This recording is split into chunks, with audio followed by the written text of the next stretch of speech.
Welcome to Michael's Record Collection, where we talk about great music with the people who make it and the people who love it. I am joined for a very special episode by Sandy Bittman. He's the owner of Park Avenue CDs or Park Ave CDs in Orlando, Florida. Sandy, thanks for your time. Sure, no problem, Michael. So I want to start out by asking what I ask all my guests, which is, what was your first favorite record? My first favorite record. It's a question I don't think anyone's ever asked me, actually. Um, I think about it for a second. I think my first favorite record that was actually on vinyl was the Queen Greatest Hits I won off the radio station. I grew up over in Tampa, in Clearwater, and I won a record when I was like probably seven, off the station over there, and it was Queen's Greatest Hits.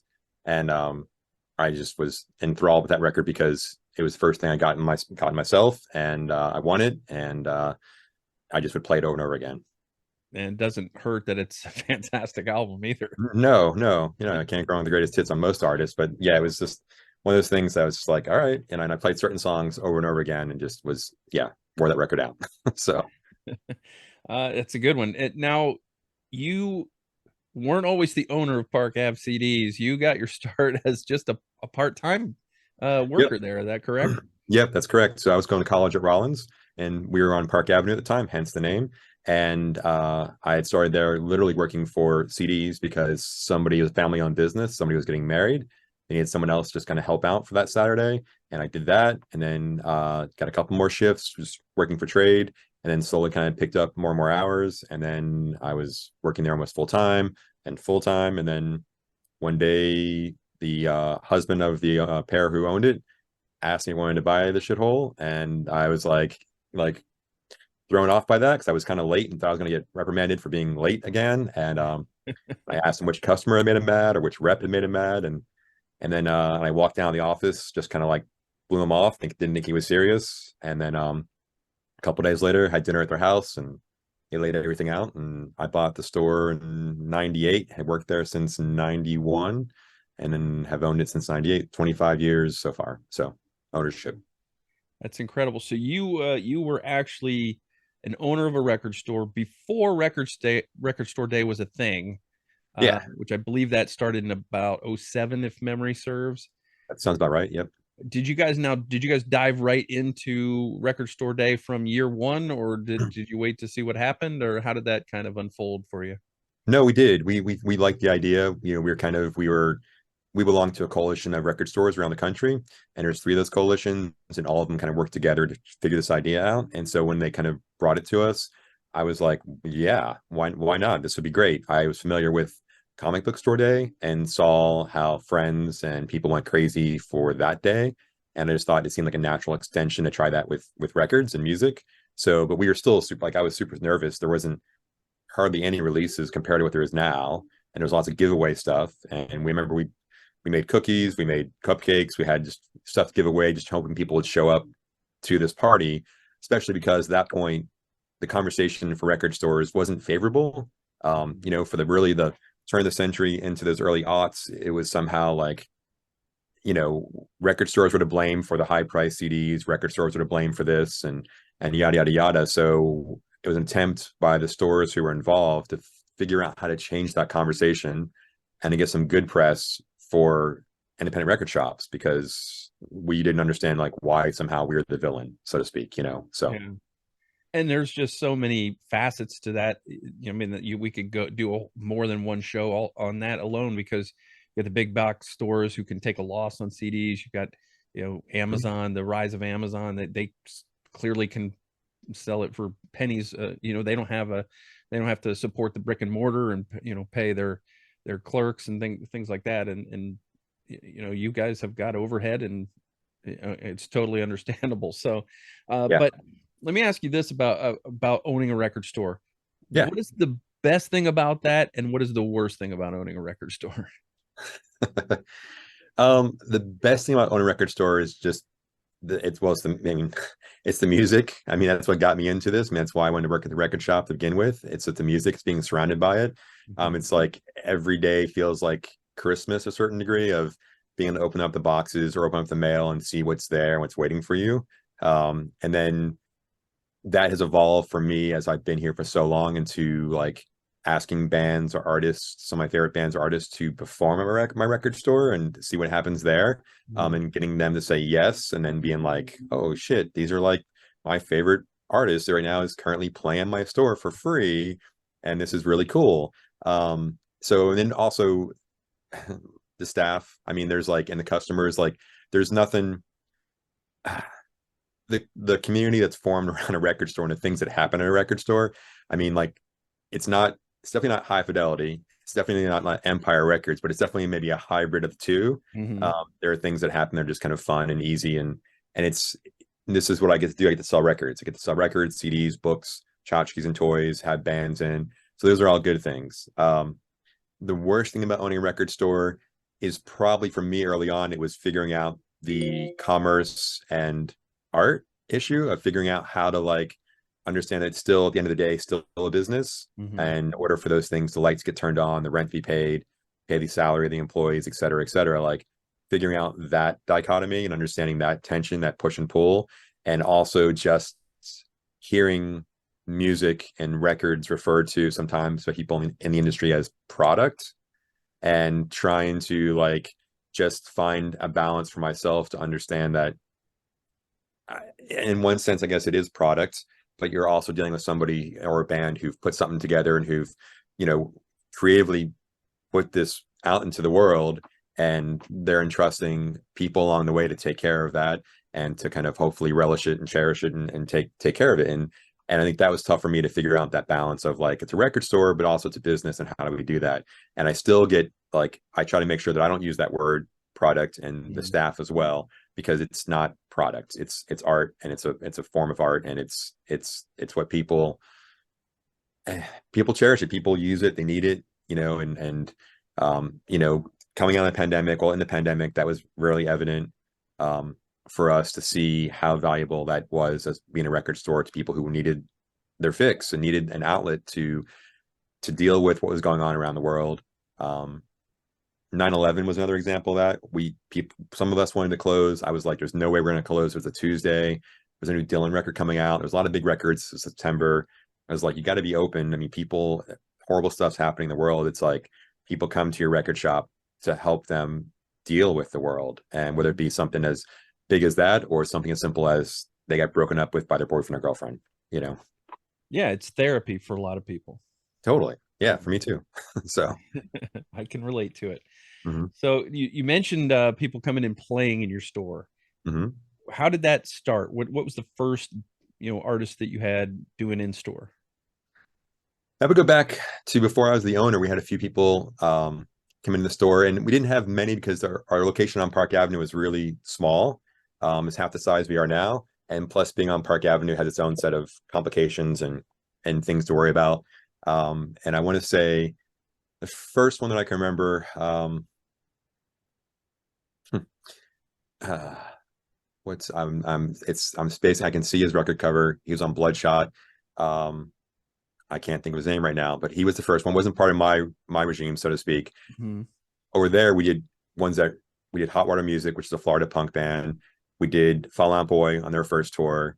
And at that point, it was artists who could weren't that big yet, but could do something in a space that small, and were dynamic enough to do something acoustic and stripped down kind of thing. Mhm. But with that being said, we did Frank Black from the Pixies over at the old location, which was like, for me, was crazy that I asked and he said yes. At that point, I had 3 stores, and he said yes to 2 of them, and we were warned about like, don't ask for any Pixie songs, don't do this, don't do this, a lot of don'ts, and you'll get 3 songs, yada yada yada. And he came in, and he played like 15 songs, did Pixie covers. I mean, not covers, but his songs, Pixie songs, and his songs, and he signed stuff forever, and he was great and a lot of fun. And it was this thing where you realize, like, just let the artist do what they want to do, and they're going to give you a good time. And then we got here, and then we designed the space specifically so we could have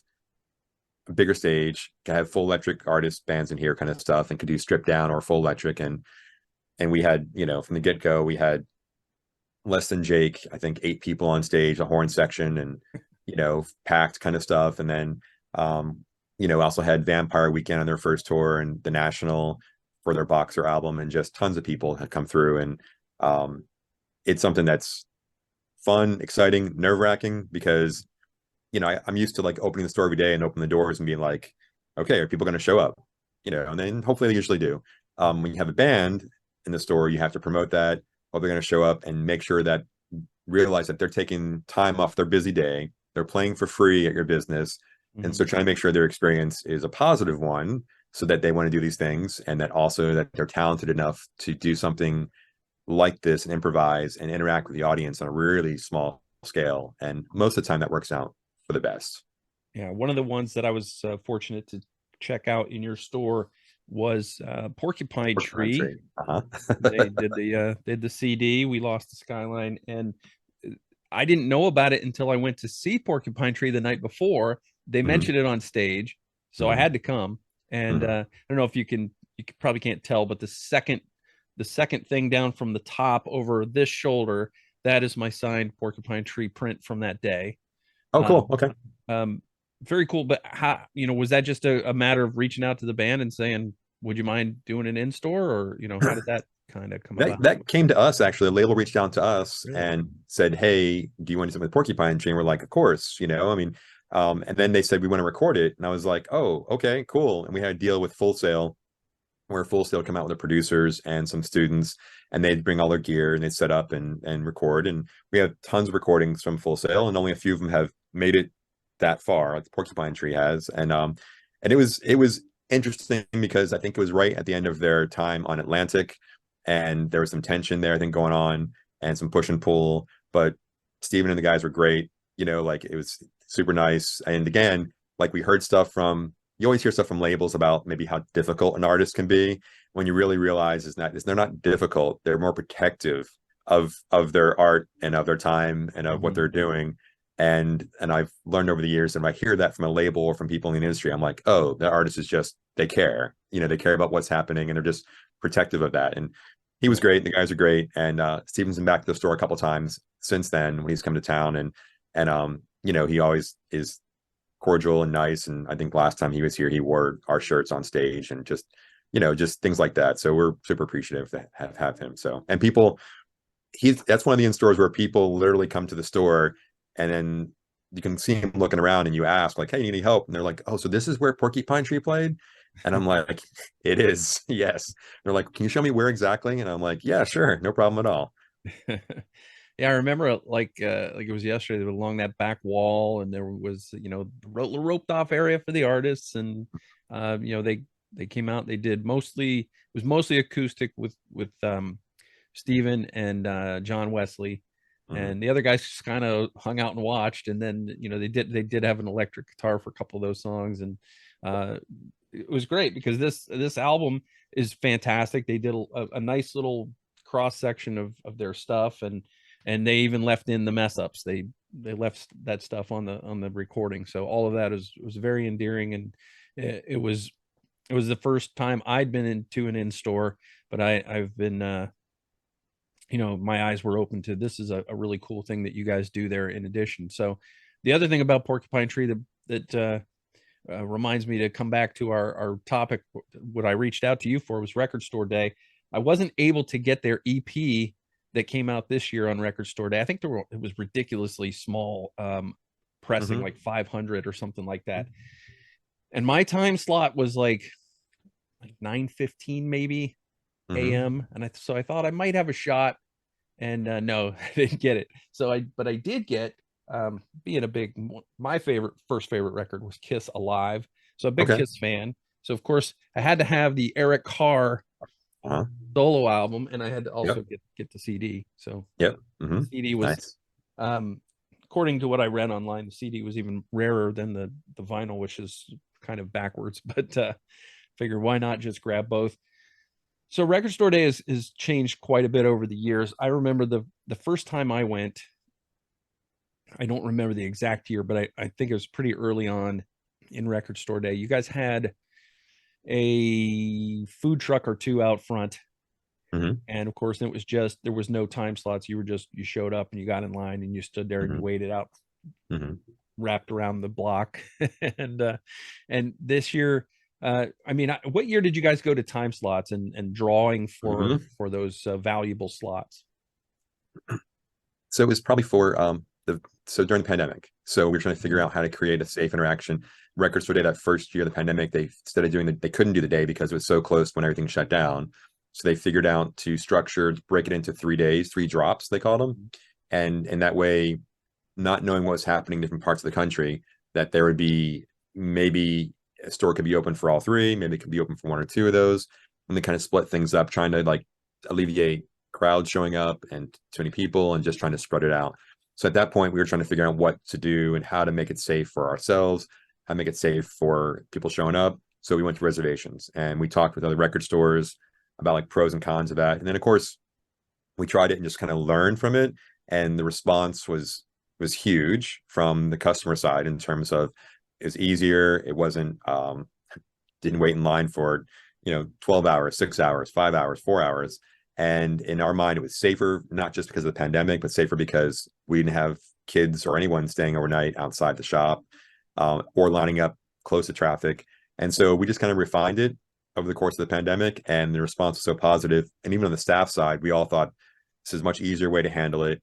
We didn't have to put all the records out on the shelves and let it be like first come, first serve, and people jostling for the records and Mm-hmm. create the menu. And just like it just felt like a more eh, just a better way to do it, I guess, and for us, like earlier on, it evolved like as the day got bigger and bigger. We just kind of went with what it was. And then it looked great to have those big photos of people lined up, Mm-hmm. but logistically it was a nightmare Yeah. um, on many levels. So Yeah, and the other businesses in the area, the gas station on the corner, for example, probably was like, "What is going on here?"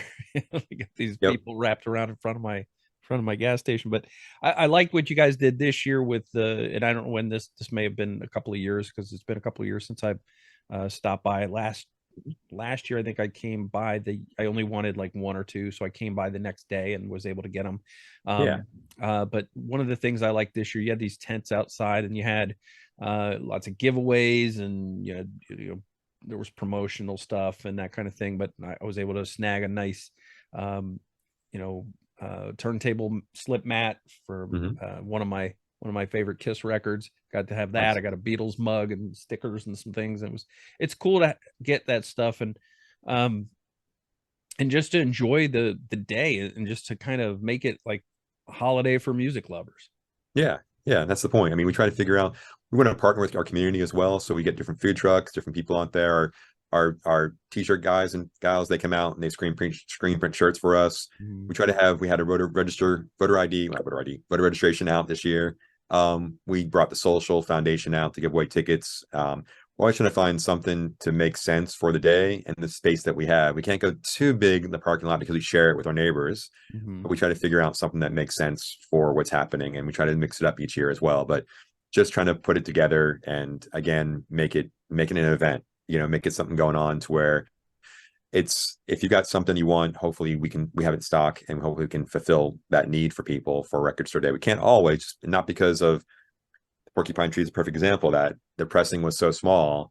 A lot of times the powers that be will turn those kind of things away because they're too small. They can't satisfy. You can't even give every record store who partakes in Record Store Day, a copy of that. So Mhm. it's allocated right from the get-go. I think there's like 1,300 what they consider pledge stores who have signed the pledge who are allowed to buy Record Store Day goods, and they couldn't even fulfill that. You know what I mean? So Yeah, I um, think there were 500 pressed of that EP, and you look at this thing and you go, wow, there's, I don't know what it was like, I think 6 songs on it. It's $35 or whatever. mhm. But that's because of the scarcity and because the whole point of this is to help your stores out Right. and Yeah. to get people out there to build the excitement. You come out and like I love the fact that you just fill out the form, hand it in, and then walk around and browse. And I mean, look at me, I'm old, so I love browsing record stores. I mean, that's that when I was in college, even when I had no money, I would go into a record store and blow 3 hours easily, Yeah. just checking out what's new and what they have. But to walk in, wait for your name to be called and hear your name, and then you go back and find out, oh, did they get everything? Did I get everything that I asked for, and that kind of thing. And it doesn't matter how many times you tell people don't congregate by that back area, they still do it. Oh yeah, they do. They do. I think just it creates, and my crew back there, just I tell them like, it's not gonna, we can tell them, but it's not gonna change it. I mean, they're just, people are excited to be there. Yeah. And my crew back there, they feel like everyone's kind of, like just coming down on them. Face. But Yeah, they're yeah, they're under the microscope while they're trying to do their job and fill these orders. Yep. The only thing that really bothers me about it is that's where all the really good used stuff is, and I like to look through that stuff, and it's like you can't get to it. So I was wander around the store, and I look at what you guys have, and flip through records and go through the bins and wait for my name to be called. But not everybody's like that. Some people are just there for that, a piece, whatever, the Taylor Swift album or whatever, one or two things, and they want it. I gotta have it, and then I get out.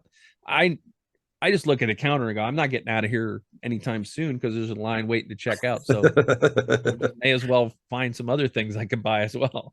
Make yourself comfortable. Yeah. I mean, and that's a great place to do it. Record store is a great place to, for those of us that really just grew up loving music. I agree. That's what it's there for. When vinyl started making its comeback, and I will admit, I divested myself of all my vinyl years ago and then came back to it. It was, I was not taught properly as a child that you need to do things like clean your records, store them properly, so I was like, well, records don't sound that great, because mine didn't. And I had a really cheap a Sears stereo that didn't have, all the bells and whistles that, you didn't have a counterweight. You had to put a penny on it. That's not good for a record either, and that kind of thing. So mine weren't in great shape. So for years and years, I amassed CDs, and I, you have some as well. CDs were convenient. You play them in the car and all that stuff. But at some point, you do miss that.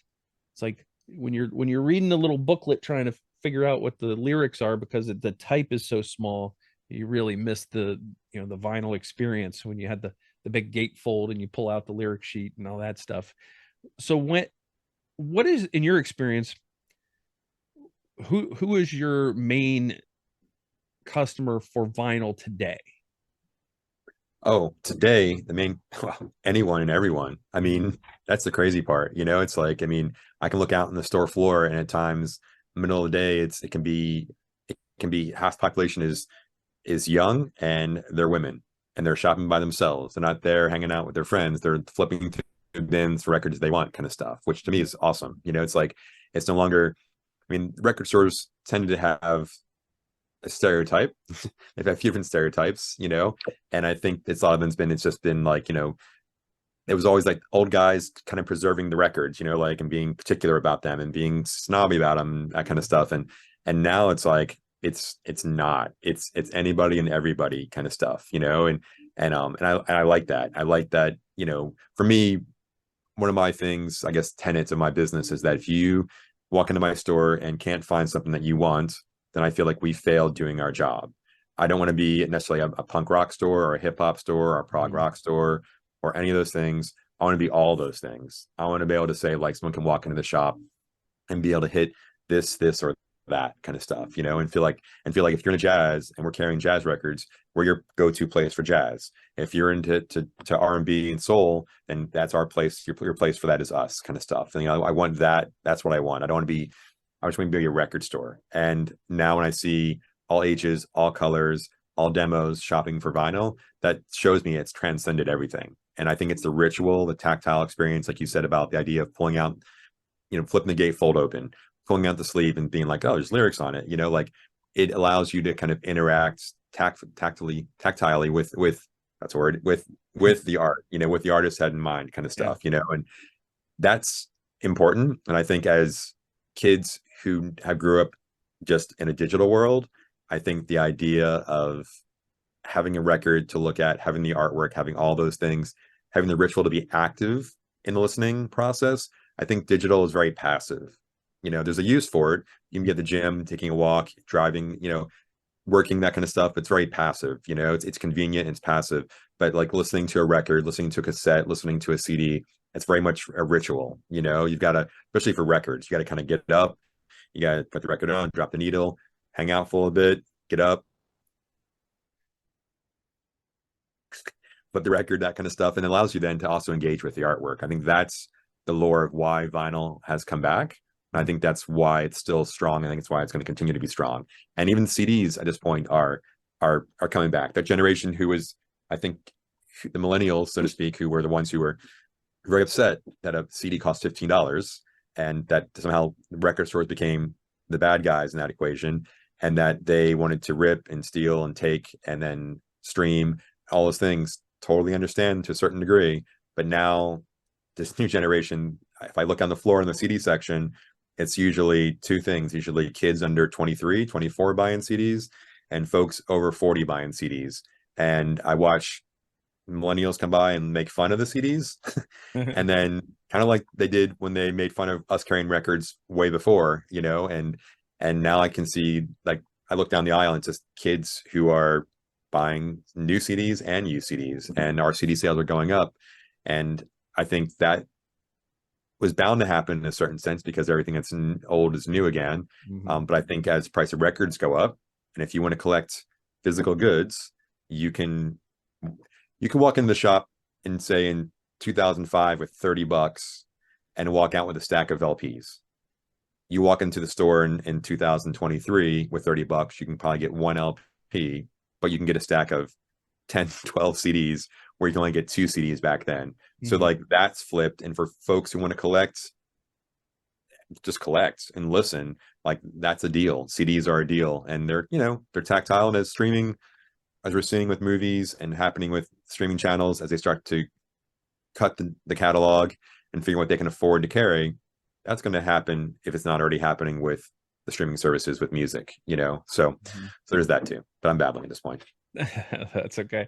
One of the things that I feel like is something I was curious about, and I think that you'd be a great person to ask, is in your mind, how has Record Store Day evolved over the years? How has it changed both for the better and maybe some things that you maybe don't like as much? Well, I think for the better, it did what it set out to do, was change the conversation. You know, it went from us being like all the press that was happening about record stores was negative, and it changed the conversation to being like the celebration of these stores, these experiences that are part of communities, that have always been part of communities and will continue to be. So like it did that. Like it definitely, I mean, we saw it, we felt it, you know, we saw the excitement, people showed up, continue to show up, that sort of thing. The things that aren't good about Record Store Day, they're smaller things, you know. It's the frustration of not getting enough Porcupine Tree to satisfy your customers, not getting enough 1975 to satisfy your customers, you know. Sometimes folks look at it as being like that the record store didn't do its job, or we didn't, you know, that kind of thing, et cetera, et cetera.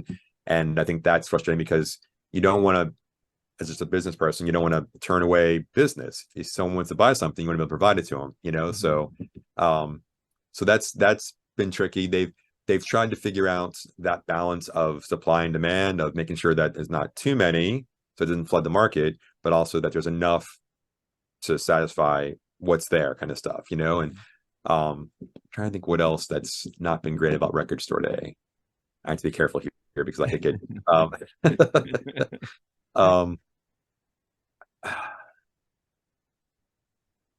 I think the thing that I've watched with my own friends as they've gotten older is that they might have been into Record Store Day 10 years ago, 12 years ago, because they were active in their lives listening to music and consuming music. And as they maybe, as their lives diversify with families or jobs or friends kind of stuff, that music maybe is not at the forefront of that experience anymore. And then therefore people start to say, well, there's nothing good this year on Record Store Day.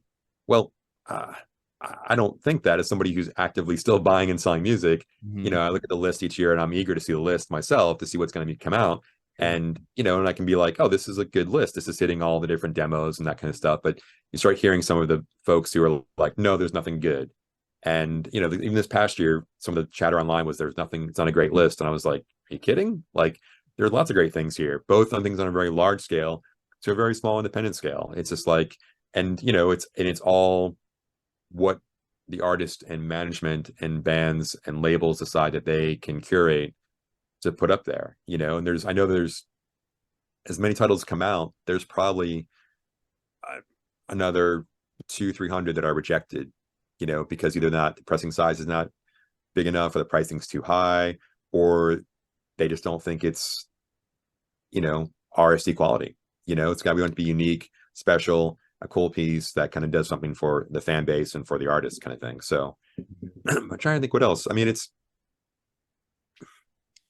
as a business owner, there was stress about having to take a chance on all those titles, all those numbers, and what that would do to your store if no one showed up, or only so many people showed up, or if they all tanked.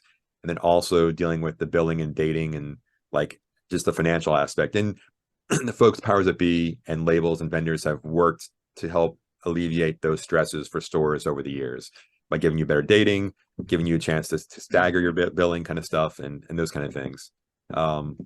And for us locally, I'm always shocked at the lack of, and I know it's because live in the shadow of the theme parks and of the tourism industry, but I watch my friends who've got stores in other markets across the country, in other cities and towns, and sometimes the lack of appreciation for record stores as well as this event that helps satisfy demand in terms of the music fan base, but also in terms of helping these stores stay alive, that they can do good things for their communities, kind of stuff. So how many people would you say go through your, maybe the exact amount, how many people come into your store on Record Store Day as opposed to a normal Saturday?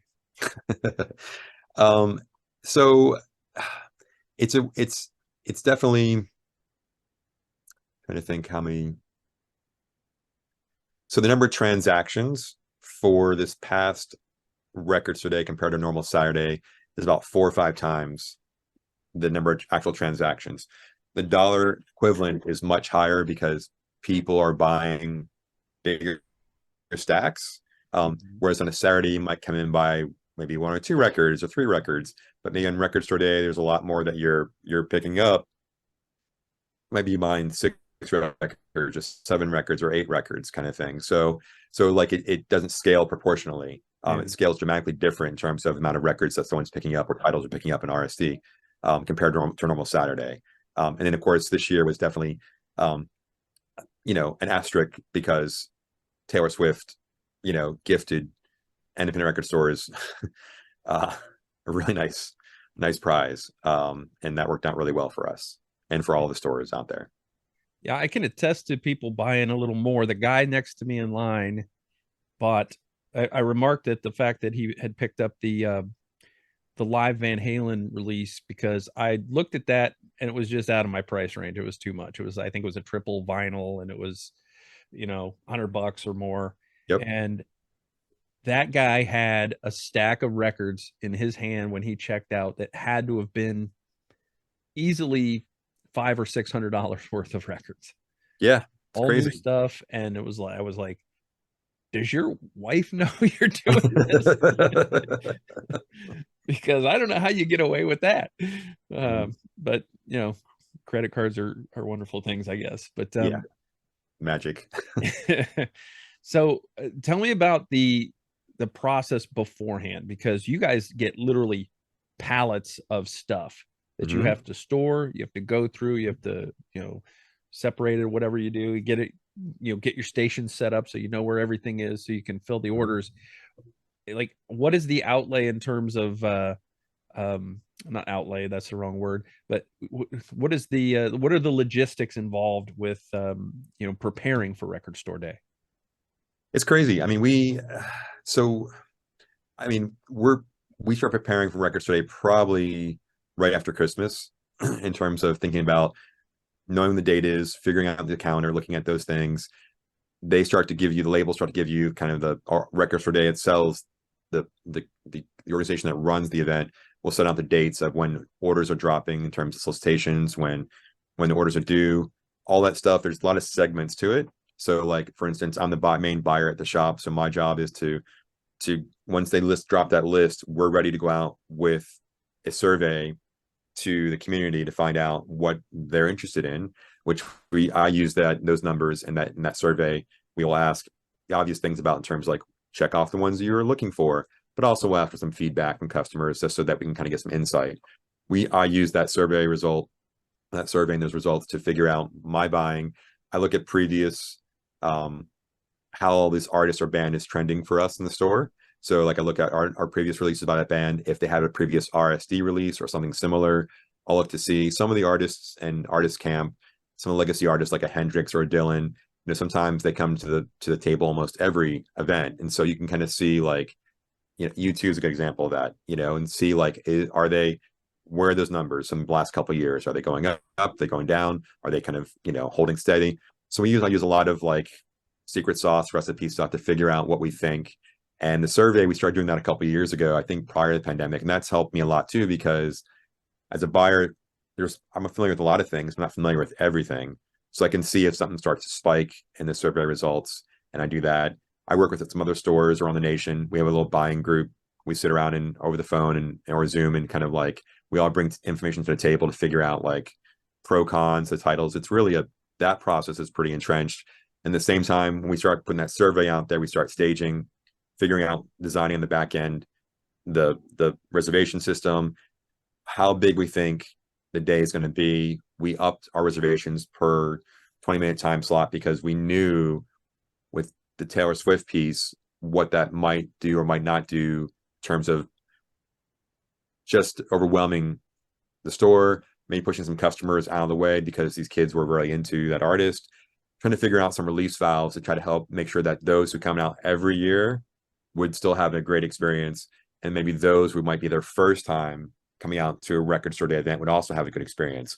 So we had a lot of conversations about what that looked like, how we're going to do it, what we need to be aware of, from our parking situation to the reservations, to our staffing, to how we message certain things online. You know, we have a lot of things that go into place. And at that point, stuff starts to show up. So we do reservations. That's a whole like online social media campaign. I got a crew who are doing that, responsible for that.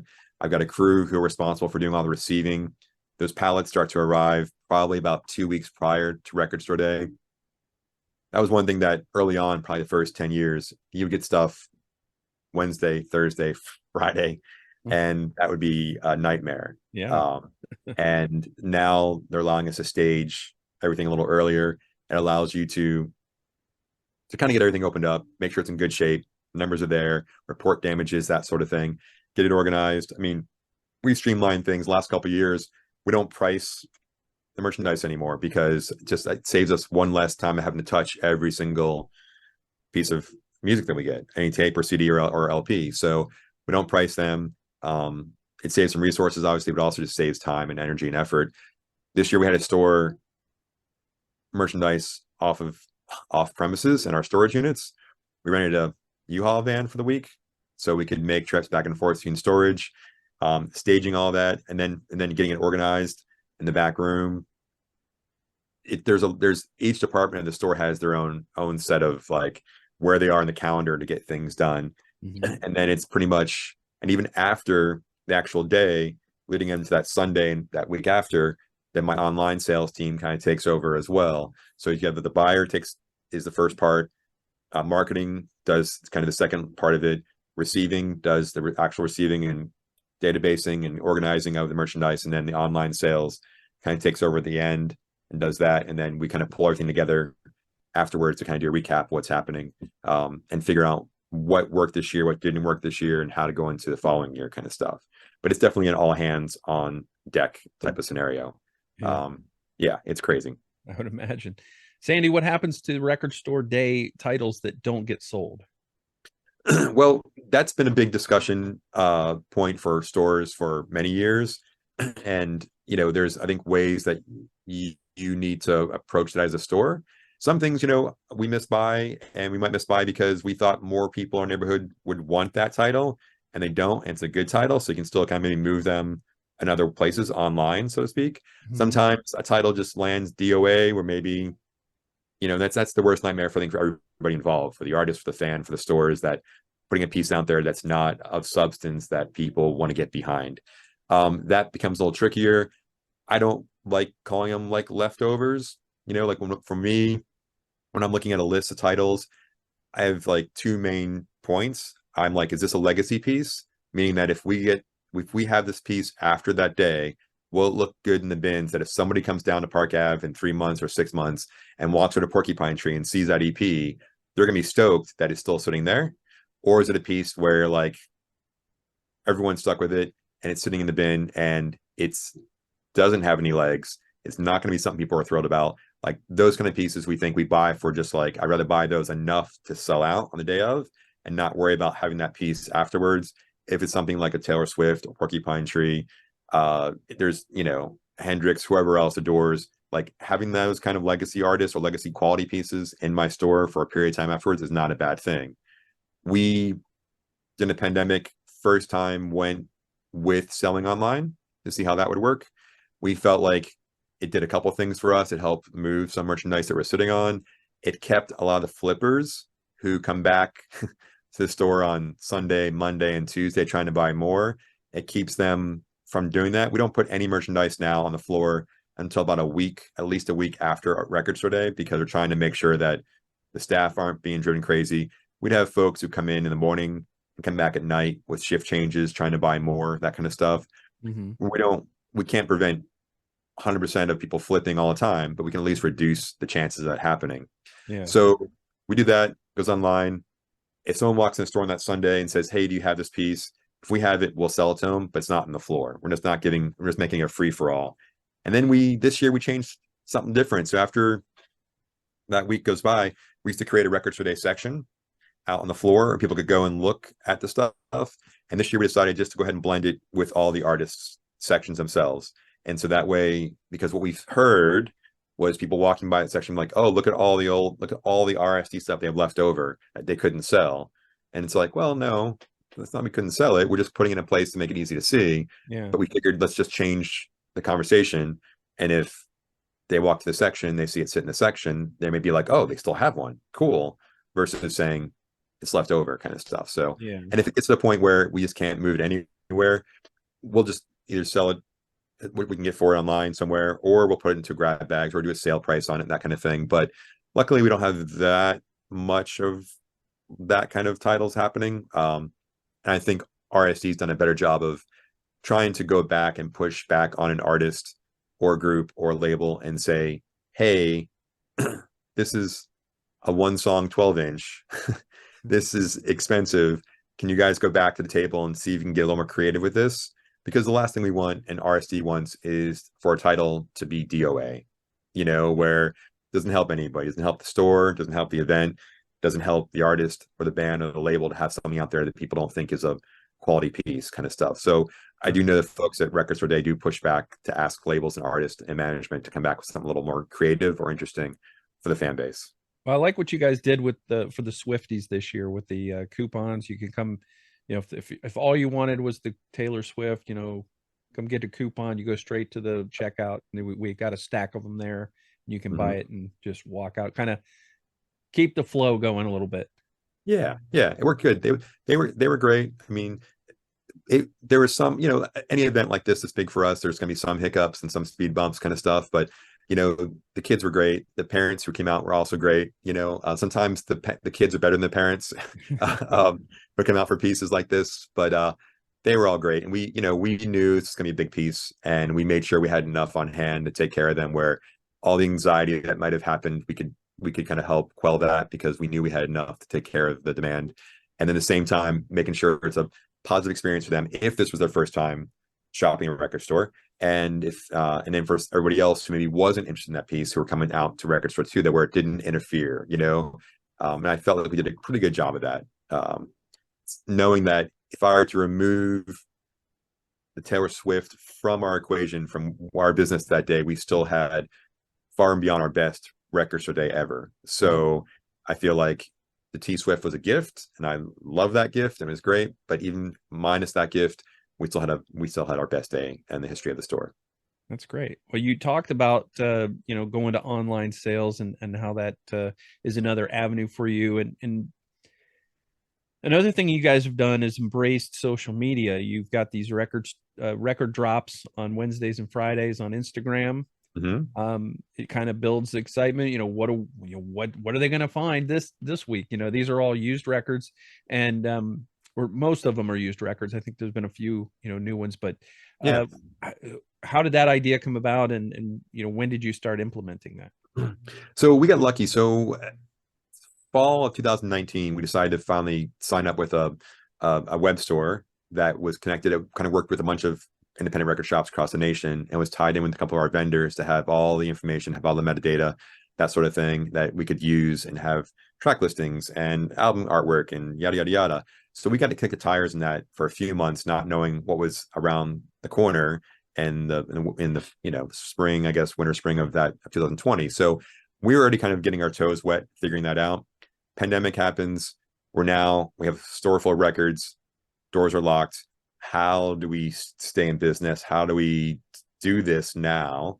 And so the web store became very valuable at that point. And also figuring out what can we do with records, that use records and things that we had in the store, that how can we generate revenue? So looking around online, we saw a store out in California that was doing these drops where like they're just loading up everything and doing showcase on Instagram. So the crew that was here at that point, we're down to 4 of us who decided to be here. And we just started figuring out ways to do online sales, both on the used side, through social media, through a web store, figuring out that what can we do in order to stay in business, in order to keep revenue coming in, kind of stuff. So it was really a necessity, and people reacted to it really, really well. And this first few weeks, I was literally staying here at night, pulling new records and pulling used records to figure out, to try to do different themes, different stuff, and doing drops every day. And we were using our main Instagram page, which some folks didn't like that. And we lost some people from that because we were just flooding their feeds with records. But at the time, that was our largest following we had, and we needed to capitalize on that. And so that worked out really well for us. And then we've now just slowly morphed it into twice a week. And now we're talking about doing a third day and trying to figure out another theme for it. But it drove business for a while and allowed us to kind of keep paying the rent when we couldn't open the doors. And then we figured out too, like, what do you do for people who maybe still want to support you but are anxious and nervous or have health issues with the pandemic? So then all of a sudden it became this idea of like, the web store can do that. We can ship to our customers locally. We can do curbside. We can ship across the country. And so we just kind of dove into that. And the pandemic forced our hand to jump into that world. And it's been great for us. Sandy, you own a record store. Do you still buy records for your own personal that you take home and you use yourself? Oh yeah. Yeah. Oh yeah, definitely. I mean, I'm probably more selective. Like people ask me like all the time, like, oh man, I wonder what your record collection looks like. I'm like, you're looking at it. Just look around the store. Like this is my record collection to a certain degree. Yeah, I've got copies of stuff at home, but yeah, I'm more selective what I take home for space limitations, both on the CD side and the LP side. But yeah, there's things I get excited about, and I, I mean, my guys downstairs who do use vinyl, like I'll look occasionally, but I've learned not to look because I just pull stuff that I want, which is nice and easy, but it's not great for space issues and that kind of stuff. And I know that I can't take home all the records. I can't, take all the profit and put it in records going home. Yeah.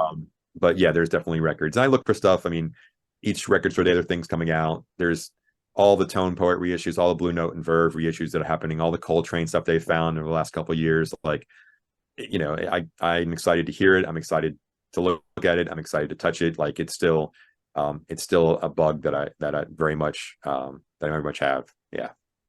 Is there an art to buying someone's used records, finding what you think you can move, and how to price it so that you think it will sell? Yeah, I mean, first thing you have to be really gentle and mindful of the collection that's coming in. I mean, this was somebody's pride and joy. This is their collection of music, and and it might have been someone that they live with, or a family member who might have passed away, or whatever kind of stuff. But I mean, it's someone took the time to actually, this is their likes, this is their passions. They found these records and CDs, they brought them home, they live with them, they did lots of things with them probably. And so when they come in, you got to be mindful of that first, be respectful of that kind of stuff. And so there's certain things that we look at, obviously condition and quality, and seeing what they are, and being mindful of using the right terminology. If maybe someone brings in a CD collection that's not in the best shape, you can be like, oh, we can tell these are great titles, they've really been loved, but Mhm. but maybe they're not in the best of shape for us, kind of stuff. The same with the records. Obviously they're a little more fragile than the CDs are, but just being mindful of what you have in front of you, why they're bringing it in. Sometimes it could be somebody who needs to pay rent, and they need to get laid off, and all of a sudden they're now using their records or CDs to generate revenue, kind of stuff. Sometimes people just like, I'm tired of these, I want to flip these and buy some new records, kind of stuff. There's so many different things that happen, but just being mindful of what they have. And we ask, I mean, sometimes, no matter how long you've been in a record shop, and I tell this to everyone who gets a job here, is that I'd rather hire somebody who's got a great smile and who's friendly and who knows nothing about music but is curious, because they'll ask a million questions, than somebody who thinks they know everything about music, because they're not going to be open to much, kind of stuff. So Mhm. we'll ask people like, what do you have here that's what do you think that we should pay attention to? Tell us what you got, kind of stuff, in case if it's a huge stack of records, we don't have time to, like, sometimes we're buying on spec. They'll check condition on a few things. The bigger the record collection, we'll ask customers, let us know what you have, tell us what you think's unique and special, to help us figure out the best way of this kind of stuff. Or we'll even ask them, like, what are you looking for? Like, because sometimes folks in the media, hearing that records are back, sometimes think that all records, or if they see a story about a Beatles record selling for an insane amount of money, or for any record selling for an insane amount of money, they think like, oh, I got records, I had the jackpot, let's go Yeah. down to the record shop and get some cash for them. So you get something to explain, like, well, yeah, you know that Aerosmith record, when it came out, it sold back in the day, 10 million copies. There's 10 million copies of that record lying around somewhere, kind of stuff. And if it's been loved and used and worn, it's not going to be as valuable maybe as the edition that comes out this past year that you repressed, because of the fact that it's on better vinyl and it's new and that sort of thing. That's all. It's a delicate hand-holding process, and we try to always be upfront and forward. We use some online pricing matrices in terms of Discogs to see what the marketplace is going for, conditions, that kind of stuff. And we try to make sure that we're fair. Like, I want folks to sell us their records. I want folks to trade in their records here at the shop. And we make sure if we're paying the most and giving the most, that kind of ensures that people hopefully are bringing them to us. And I've got 3 storage units filled with used records that aren't priced yet, that still need to go on the floor, kind of stuff. And it's just a delicate process, but it's fun. There's been some great stories, some fun stuff you find in the records, some fun stuff you hear about the records, and it's just part of the what makes working record store fun. Yeah. What before we let you get out of here, Yeah. what are some of the bands or some of the albums that are that, have caught your attention recently? Recently, there's a live Coltrane that's coming out from the Village Vanguard, I think, that they just discovered. That's supposed to be like a 3 LP set, and I'm a pretty big Coltrane fan, so I'm gonna be hitting up the guys at Impulse for a copy of that. They just announced a new Hiss Golden Messenger on Merge Records, and he's been putting out records for a long time, and through Merge, and independent guy on the Carolinas, and it's very Dylan at times, very folk pop, but also just a little jammy, and I'm looking forward to that. Trying to think what else that's on the horizon that I'm looking forward to. The weird thing for me is that I'm already buying records that come out in July and August. So it's this weird thing of like, records come through and then their, next batch comes out. The Yo La Tengo record that came out a couple months ago, that was a highlight for me. The National record that came out a few weeks ago as well. I've been a National fan, Yo La Tengo fan for many, many years. And so when my old, like, fallbacks put something out and they're strong releases, I get excited. And yeah, there's lots of stuff all the time. Well, I'm sure that I could talk to you for days about record stores and records, but we'll let you get out of here. Be mindful of your time. Sandy Bittman, owner of Park Ave CDs in Orlando, Florida. Thank you so much for your time, for coming on and telling me a little bit about your record store day experiences and about owning a record store. And, it is a little bit like Empire Records in that you worked there, you managed it, and then you got sold it. So Yeah, yeah. it's a little bit like that. My wife says I'm like the guys in High Fidelity who just sit there and argue about whether to suck or not. Which pressing? Uh-huh. Uh-huh. Yeah, that Yep. kind of thing. Yeah, little snobby, she thinks, but I don't think so. I think I got a pretty wide palette. I think You just care a lot. That's all. I do care a lot. Thank you so Yep. much for your time. I appreciate it. It's been fun. Thanks, Michael. Appreciate it.